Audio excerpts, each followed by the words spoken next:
한국 철학계의 대부라고 불리어지는 우리 김영석 연세대 명예 교수님이 계시는데요. 지금 연세가 무려 103세이십니다. 103세. 와, 장수하시죠? 그분이 그런 말씀을 하세요.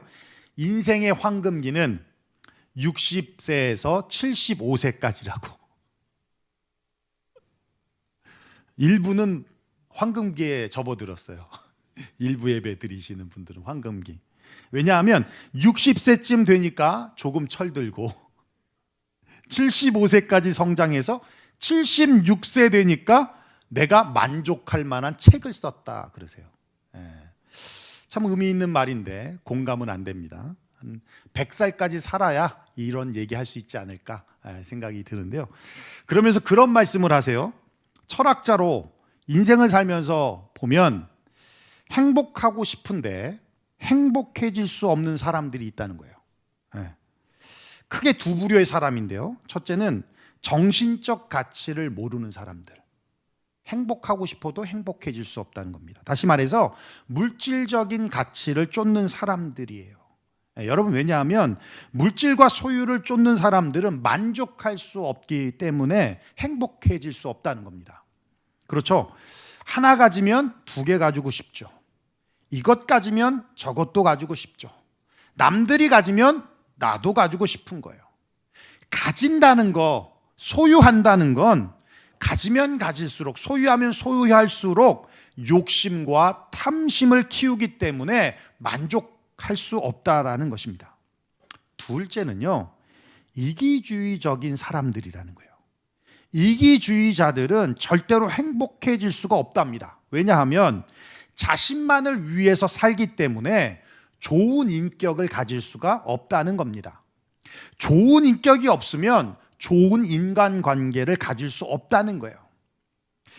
인격을 이분은 어떻게 정의를 하냐면 인간관계에서 나오는 선한 가치를 인격이라고 얘기를 하시더라고요. 그러니까 이기주의자는 그걸 갖추기가 어렵다는 겁니다. 인격은 행복을 담는 그릇 같아서 인격이 좋으면 행복도 크고 인격이 안 좋으면 행복도 작다라는 얘기예요. 그런데 이기주의자들은 행복을 담을 그릇이 없다고. 행복은 공동체 속에서, 관계 속에서 느껴지는 것이라고 그렇게 말씀을 하세요. 그 인터뷰 기사를 보면서 100년의 삶, 100년의 안목으로 우려낸 삶에 대한 아주 묵직한 통찰이다라는 생각이 들었습니다. 정신적 가치와 공동체 의식을 가질 때 행복할 수 있다. 여러분, 지금 거시적인 안목으로 보면 여러분, 세계가 어떻게 돌아가고 있습니까?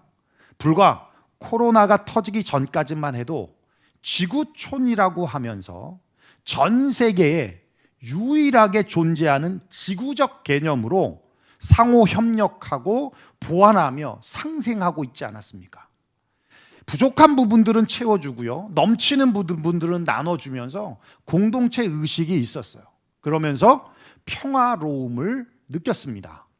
물론 국지적인 전쟁들은 곳곳에서 있었지만 세계적인 흐름을 바꿀 수 있을 정도는 아니었어요. 그런데 지금 팬데믹이 트리거가 되었는지 아니면 러시아 우크라이나 전쟁이 트리거가 되었는지는 모르겠지만 지구촌이라고 하는 공동체 의식이 깨져가고 있습니다. 미국과 영국 그리고 유럽을 중심으로 한 한 축과 중국과 러시아를 중심으로 하는 이 두 축이 패권 경쟁과 에너지 경쟁을 하면서 전 세계가 분열되고 모든 경제, 사회, 안보, 문화에 이르기까지 모든 구조, 모든 시스템이 재편되고 있는 상황이라는 거예요. 여러분, 그에 따른 결과물들을 요즘 우리가 피부로 느끼고 계시지 않습니까?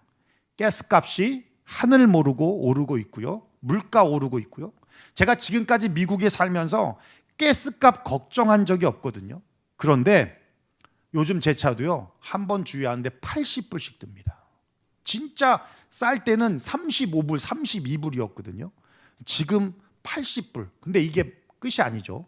더 올라갈 것 같아요. 더 올라갈 것 같아요. 여러분, 이런 모습들을 보면서 행복함을 느끼십니까? 아니면 불안함을 느끼십니까? 공동체 의식이 깨지면 행복해질 수 없다는 거예요. 지난해 발표한 세계 행복 보고서에 따르면 세상에서 가장 행복한 나라가 핀란드라고 합니다. 2등은 덴마크, 3등은 아이슬란드, 4등은 스위스, 5등은 네덜란드. 미국이 13위고요. 우리나라가 59위인데 대만이 26위고요. 싱가포르가 27위고요. 카자흐스탄이 40위예요. 일본이 54위입니다. 우리보다 더 높은 단계에 있어요. 그렇다면 왜 한국은 이렇게 행복 지수가 낮을까? 선진국이라고 이제 선진국 대열까지 올라갔는데, 근데요, 통계청에서 발표한 것에 따르면 국민의 삶의 질과 행복은 비례하거든요.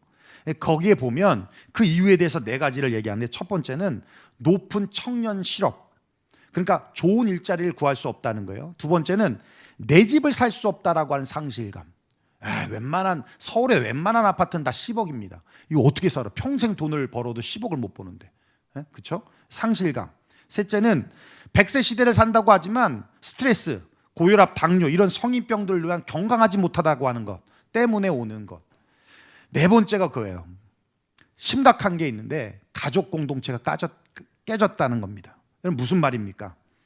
누군가의 케어를 받고 있지 못하다는 거예요. 누군가의 도움을 받고 있지 못하다는 거예요. 이 공동체가 깨졌다는 거. 이런 기사들을 보면서 더욱더 교회 공동체가 중요한 시대라는 것을 절실하게 깨닫게 됩니다. 가족 공동체가 깨지고 지역 공동체가 깨지고 이웃이 없어지는 거죠. 지금 세대는 잘 이해를 못하지만 저 어릴 때만 해도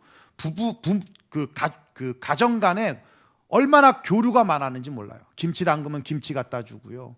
또 낮 시간에 더우면 그때는 이제 엄마들이 보통은 다 집에 있잖아요. 아버지들이 일 나가고. 그러면 뭐 할머니들도 많이 계시고 그러니까 그때는 밖에 나가서 같이 밖에서 한 대에서 그냥 이야기들 나누시고 이러면서 가족 공동체, 이웃 공동체가 있었는데 그런 것도 깨지고 사회 공동체도 깨지고 세계 공동체가 깨지고 그런 깨지고 있는 시대에 교회 공동체가 이 가족의 역할도 하고 이웃의 역할도 하고 친구의 역할도 해야 할 때다라는 생각이 들었다는 거예요. 우리 교회가 가족 공동체가 되기를 원합니다. 우리 교회가 따뜻한 마음을 나누는 이웃 공동체가 되기를 원합니다. 우리 교회가 마음의 고민을 나누고 아픔을 나눌 수 있는 그런 친구 공동체가 되기를 원합니다. 왜요? 김영석 교수님이 말씀하신 행복은 어떨 때 온다고요? 정신적인 가치와 공동체 의식을 가질 때. 그죠? 어디를 말하는 거예요? 교회예요, 교회. 딱 교회 아닙니까? 그렇습니다. 교회는 행복을 주는 공동체예요. 교회는요, 기쁨의 공동체, 주님의 가치를 따르고 주님 안에서 함께하는 그런 행복한 공동체라는 거예요. 여러분, 주님 안에는 이기적인 모습이 없습니다. 아니, 없어야 합니다. 잡으려고만 하는 욕심과 탐심의 모습이 없어야 합니다. 주님 안에는 배려, 격려, 긍휼함, 오른손이 하는 일을 왼손이 모를 정도의 나눔, 그리고 헌신만이 있기 때문에 그래요. 여러분, 개인주의를 넘어 이기적인 모습은 공동체를 깨뜨립니다. 내 것이 소중하면 남의 것도 소중한 거예요. 내 돈이 소중하면 다른 사람 돈도 소중한 거예요. 한 번 얻어먹었으면 한 번 사야지. 계속 먹냐? 그러면 안 돼요. 그러면 다음에는 같이 안 놀아줘요. 아시죠? 제가 왜 많은 분들이 저하고 놀아주는지 아세요? 잘 사거든. 저는 물주예요. 잘 사니까 놀아주는 거예요. 내 생명이 소중하면요, 남의 생명도 소중한 거예요. 나만 생각하잖아요. 어떤 사람 되는지 아세요? 푸틴 같은 사람 되는 거예요. 푸틴 같은 사람. 그래서 지금 제일 악한 욕이 뭔지 아세요? 이 푸틴 같은 놈아. 이게 제일 악한 욕이에요. 이 푸틴 같은 놈아. 부부들 싸울 때 그런 말 하지 마세요. 푸틴 같은 남편아, 이러지 마세요. 공동체를 깨트리는 사람입니다. 여러분, 주님 안에서 배려, 격려, 긍휼함, 나눔, 헌신으로 공동체를 하나로 묶는 사람이 되어야 한다는 거예요. 그런 의미에서 오늘 본문에 나오는 요셉이라는 사람은요, 공동체를 살리는 사람이었어요. 야곱이 요셉에게 축복을 하거든요. 이제 마지막 유언입니다. 죽음을 앞두고 축복을 하는데 그 축복은 요셉에 대한 평가였어요. 어떤 평가를 하냐면 요셉은 무성한 가지, 곧 샘 곁에 무성한 가지다라고 했습니다. 무성한 가지라는 것은 축복을 많이 받은 사람이라는 뜻이에요. 근데 여러분, 요셉이 축복받을 만한 환경을 가지고 있었습니까? 여러분 잘 아시겠지만 요셉은 엄마의 사랑을 받지 못했어요. 왜냐하면 엄마가 길에서 둘째 아들 베냐민을 낳을 때 죽었기 때문에. 또 배다른 이복 형제가 무려 10명이나 되는 가정에서 얼마나 형들의 눈치를 보며 살았겠습니까?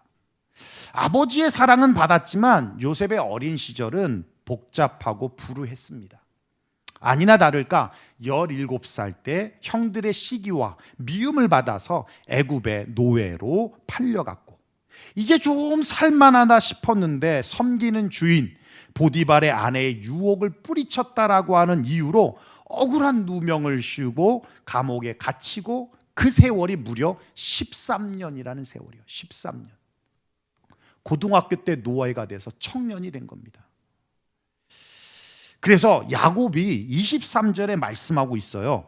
활 쏘는 자가 그를 학대하며 적개심을 가지고 그를 쏘았으나, 이것이 마치 활 쏘는 자가 화살을 쏘는 것처럼 그렇게 고난의 인생을 살았다라고 야곱이 평가하는 겁니다. 그런데요, 24절에 뭐라고 말씀하고 있냐면 요셉은 활을 도리어 굳세며 그의 팔은 힘이 있으니 이는 야곱의 전능자 이스라엘의 반석인 목자의 손을 힘입음이라. 요셉의 활은 도리어 굳셌고 그의 팔은 힘이 있었습니다. 즉 오히려 그 고난을 이길 힘이 있었다라는 거예요. 그 힘이 어디서 왔다고요? 야곱의 전능자 이스라엘의 반석인 목자의 손에서. 누구예요? 하나님이시죠. 전능하신 하나님이 그를 지켜주셨다라는 겁니다. 여러분, 요셉은 평범한 목동이었습니다. 엄마의 사랑을 못 받았고요, 형들의 눈치를 보며 복잡한 가정에서 불우하게 자랐습니다. 17살의 노예로 끌려 팔리고요, 감옥에 갇히고, 그의 삶은 고난과 억울함이었지만 형들이 미디안의 상인에게 팔 때에도 전능하신 하나님이 함께 하셨고, 보디발의 집에서 노예로 있을 때에도 하나님이 함께 하셨고, 감옥에 갇혔을 때도 하나님이 함께 하셨고, 지켜주셔서 급기야 바로 앞에서 바로의 꿈을 해석할 때도 하나님이 함께 하셔서 그가 바로에게 인정을 받고 애굽의 총리가 되었다는 겁니다. 할렐루야! 그걸 야곱이 요셉은 무성한 가지, 곧 샘 곁에 무성한 가지라고 표현하고 있다라는 겁니다. 축복을 많이 받았다는 거예요. 어떻게요? 어떻게요? 샘 곁에 있어서. 샘 곁에 있어서. 성경은 언제나 하나님의 말씀, 하나님의 은혜를 샘, 시냇가, 물가로 표현해 주고 있어요. 우리 성경 한번 읽어볼까요? 시편 1편 2절 3절입니다. 한번 보겠습니다. 시작. 오직 여호와의 율법을 즐거워하여 그의 율법을 주야로 묵상하는도다. 그는 시냇가에 심은 나무가 철을 따라 열매를 맺으며 그 잎사귀가 마르지 아니함 같으니 그가 하는 모든 일이 다 형통하리로다. 그렇습니다. 율법을 즐거워하는 자는 누구와 같다? 시냇가에 심은 나무와 같다 그러잖아요. 우리 한 절로 볼까요? 예레미야 17장 7절 8절 시작. 무릇 여호와를 의지하며 여호와를 의뢰하는 사람은 복을 받을 것이라.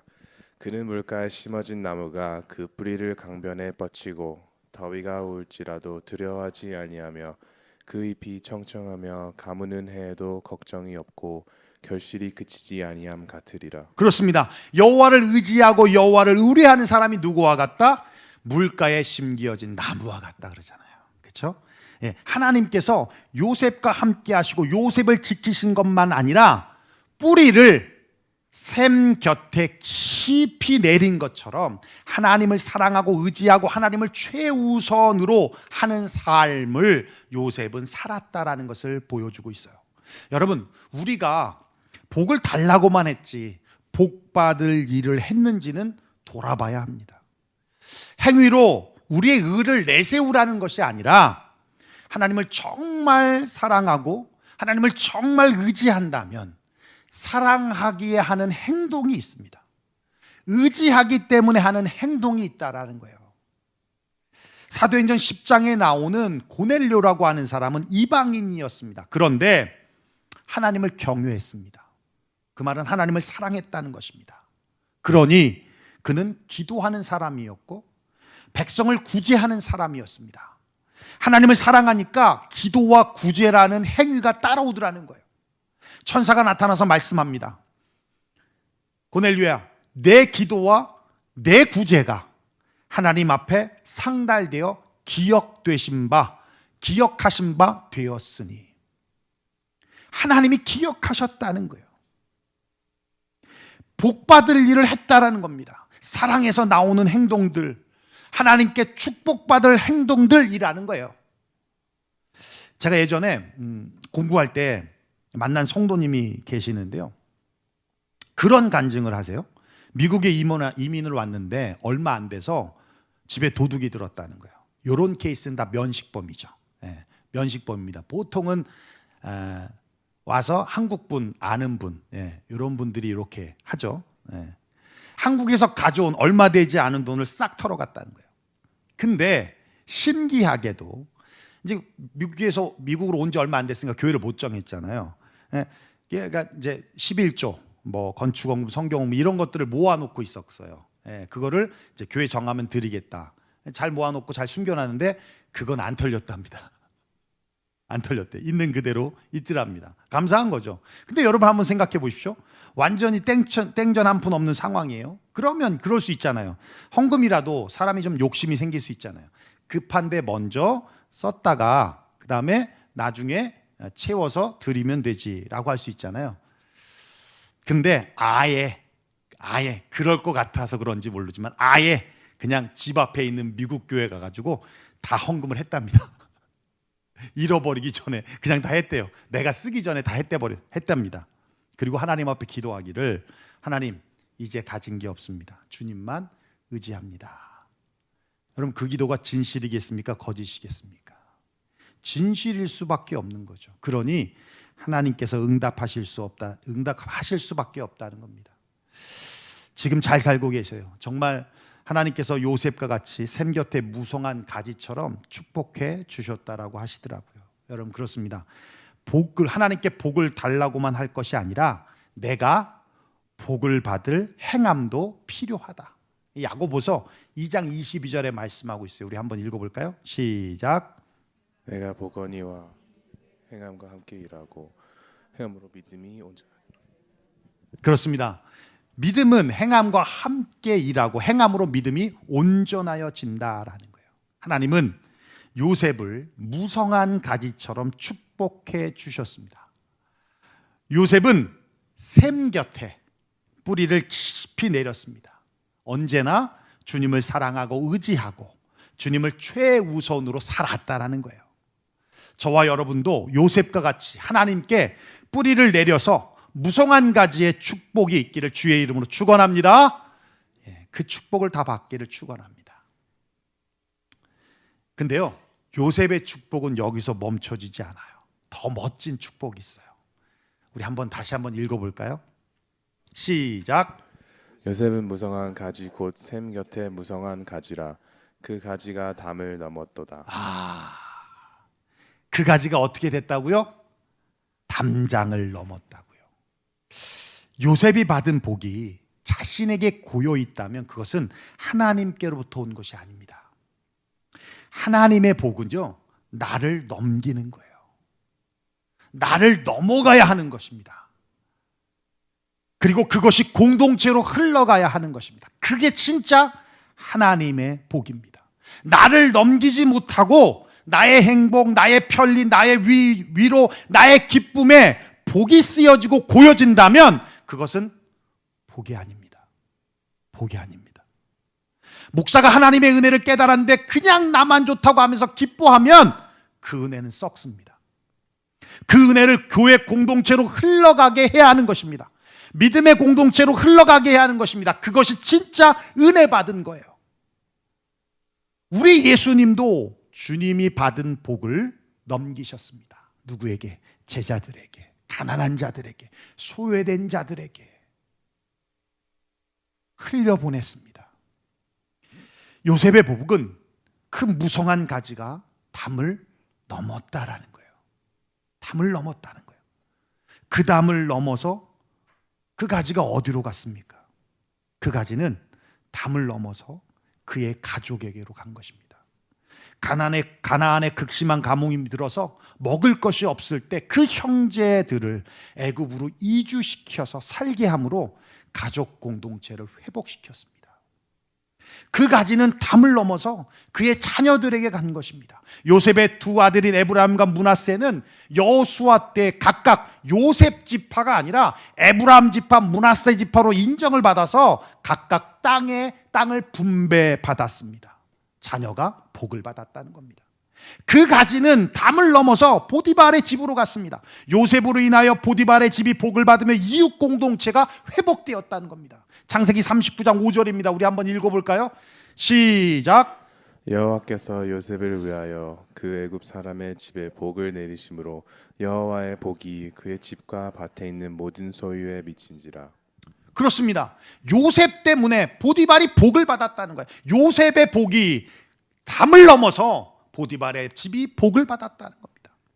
그 가지는 담을 넘어서 감옥을 지키는 간수장에게, 그리고 술 맡은 관원장에게 갔습니다. 간수장이 하나님의 은혜를 받았고 술 맡은 관원장은 복직이 되었습니다. 그 가지는 담을 넘어서 애굽이라는 나라에게로 갔습니다. 7년 동안 풍년 때에 곡식을 모아두고 7년의 흉년 때에 백성들에게 나눠주고 주변 국가들에게 높은 가격으로 팔아서 애굽이라는 나라에 엄청난 유익을 주었습니다. 나라를 살렸다라는 거예요. 요셉이 받은 무성한 가지의 복은 가족과 원수와 인종과 국경의 담을 넘어서 가족 공동체를 살리고 이웃 공동체를 살리고 지역 공동체를 살리고 나라를 살리는 복이 되었다는 거예요. 할렐루야! 이게 되어야 돼요. 이게 되어야 돼요. 요셉은 무성한 가지, 곧 샘 곁에 무성한 가지라. 그 가지가 담을 넘었다. 담을 넘었다. 저와 여러분이 무성한 가지의 복을 받기를 원합니다. 그리고 샘 곁에 뿌리를 깊이 내리기를 원합니다. 거기서 멈추는 게 아니라 그 복이 나를 넘어가게 해야 합니다. 넘기는 방법은 많습니다. 구제를 통해서, 전도와 선교를 통해서, 섬김을 통해서, 컴패션과 같은 곳의 물질적 후원을 통해서 내가 받은 복을 넘기는 거예요. 넘기는 거예요. 코로나가 한참일 때 한 청년이 저에게 그렇게 말해요. 목사님, 교인분들 중에 어려운 분들 계시면 말씀해 주세요. 제가 조금 도움을 드릴 수 있을 것입니다. 또 도와드리고 싶습니다. 그런 얘기를 해요. 그러면서 뭐라고 얘기하냐면 수입의 어느 정도는 구제금으로 빼놓고 그렇게 재정 관리를 하고 있습니다. 나이가 많은 청년이 아니에요. 어린 청년입니다. 그 얘기를 하는데 참 감사하더라고요. 참 감사하다. 힘이 되었습니다. 여러분 그렇습니다. 내게 주어진 복이, 내게 찾아온 복이 나를 통해 넘어서 가정, 가족, 교우, 이웃, 친구에게, 또 뉴저지 이 지역에, 나라와 열방에 흘러가게 될 때 공동체가 살아나는 거예요. 여러분의 안에 있는 하나님의 복을 여러분 고이게 하지 마십시오. 넘기십시오. 요셉이 받은 복을 그 담을 넘긴 것처럼 넘기셔야 합니다. 그래야 살아납니다. 그래야 회복됩니다. 이번 한 주간도 요셉과 같이 열심히 주님의 복이 담을 넘는 한 주가 되어지기를 주의 이름으로 축원합니다. 기도하겠습니다.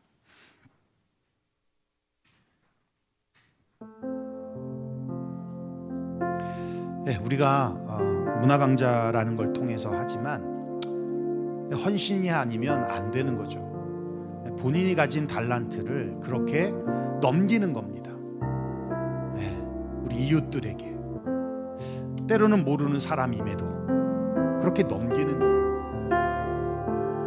그게 진짜 하나님께 받은 복이죠. 우리가 조금만 생각하면 분명히 내가 하나님께 받은 복이 있거든요. 그게 에너지일 수도 있고요, 힘일 수도 있고요, 시간일 수도 있습니다. 그게 물질일 수도 있고요, 다양한 겁니다. 내가 하나님께 받은 복, 재능일 수도 있어요. 그걸 여러분 그냥 나만 좋다, 내게 유익하면 되지라고만 생각하시면 행복해질 수 없어요. 그건 이기적인 모습입니다. 넘기셔야 해요. 요셉의 복은 무성한 가지의 복을 받은 것도 복이지만 더 큰 복이 바로 그 가지가 담을 넘은 거예요. 그게 진짜 복이에요.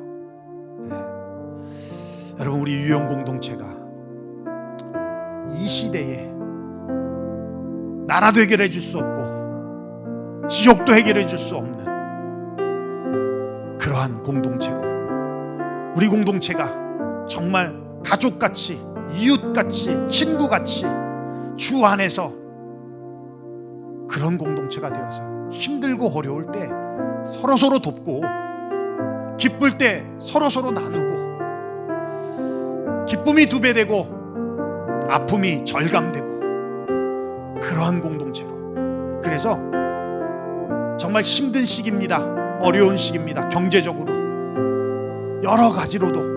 그럴 때 우리 유형 공동체가 엠브렐라 역할을 하고 서로 그런 폭우를 피할 수 있는 그런 공동체로서 우리 유형 공동체가 섰으면 좋겠습니다.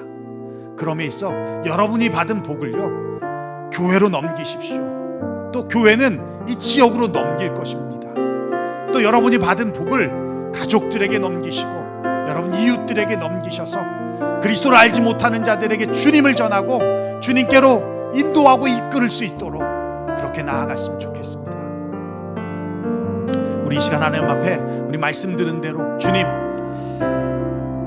샘 곁에 있는 것과 같이, 시냇가에 심겨진 나무와 같이, 물가에 있는 나무와 같이 그렇게 주님 곁에 있는 저희들이 되게 하여 주시고, 그로 인한 주님의 복을 받게 하여 주시고, 그 복이 담장을 넘어서 공동체를 살리는 역사 있게 해달라고 우리 시간 함께 말씀 받은 대로 기도하며 나아가겠습니다. 기도하겠습니다. 고마우신 우리 아버지 하나님, 감사와 영광을 하나님 앞에 올려드립니다.